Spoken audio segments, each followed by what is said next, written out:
Hello, welcome back to my channel. आज हम समझेंगे कि जो ईसीजी होता है उसमें जो P Q R S T waves होती हैं वो क्या इंडिकेट करती हैं। उसको समझने से पहले हमें कुछ बेसिक समझना ज़रूरी है। जो ये पिंक पेपर प्रिंट हो रहा है, जो ग्राफिकल फॉर्म में जो दिख रहा है हमें, ये बेसिकली हार्ट के जनरेटेड की गई हुई इलेक्ट्रिकल पोटेंशियल होती है जो हमें पिंक पेपर में शो होती है। इसको हम कहते हैं ईसीजी।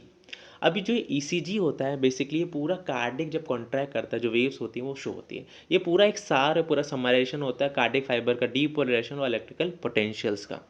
जो पूरा हार्ट जब कॉन्ट्रैक्ट करता है, हर एक जो साइकिल चलती है वो रिप्रेजेंट होती है ग्राफिक ऑफ रिकॉर्ड में in the form of waves, जैसे पी क्यू आर एस और टी, जिसको हमें समझना है।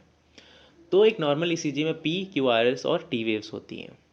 सबसे पहले होती है वो होती है पी वेव। अब जो पी वेव होती है वो एट्रियल डीपोलराइजेशन की वजह से होता है। जब एट्रियल्स कॉन्ट्रैक्ट करते हैं, इसमें क्या होता है, जब ऐसे नोड कॉन्ट्रैक्ट मतलब जनरेट करते हैं अपना इम्पल्स पूरे एट्रियम में, पूरे राइट एट्रियम में और राइट लेफ्ट एट्रियम में भी, तो उससे क्या होता है पूरे एट्रियल कॉन्ट्रैक्ट करते हैं और वो हमें ईसीजी में शो हो जाता है।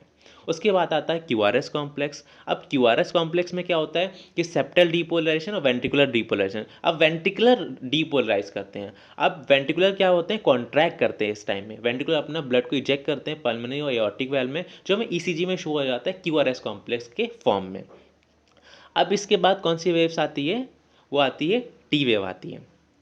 अब जो टी वेव होती है वो वेंट्रिकुलर रीपोलराइजेशन की वजह से, वेंट्रिकुलर यहाँ रीपोलराइज होते हैं, मतलब वेंट्रिकुलर रिलैक्स होते हैं। अब इस फेज में क्या होता है कि वेंट्रिकुलर फिल होते हैं, वो रिलैक्स करते हैं ताकि नई साइकिल को स्टार्ट कर सकें। पूरी साइकिल होती है ना कार्डियक साइकिल, जिसमें पी क्यू आर एस और टी वेव्स हमें शो होती है इसलिए। तो जो एक नॉर्मल कार्डियक साइकिल्स होती है ना, उसमें एट्रियल डीपोलराइजेशन और वेंट्रिकुलर डीपोलराइजेशन और वेंट्रिकुलर रीपोलराइजेशन होता है। तो ये पूरी साइकिल चलती रहती है जो हमें एक ईसीजी में शो होती है, ये वेव्स में P Q R S T wave. अगर इसमें नॉर्मल होती है तो ये ऐसे शो होती है, अब नॉर्मल होती है तो कुछ अलग।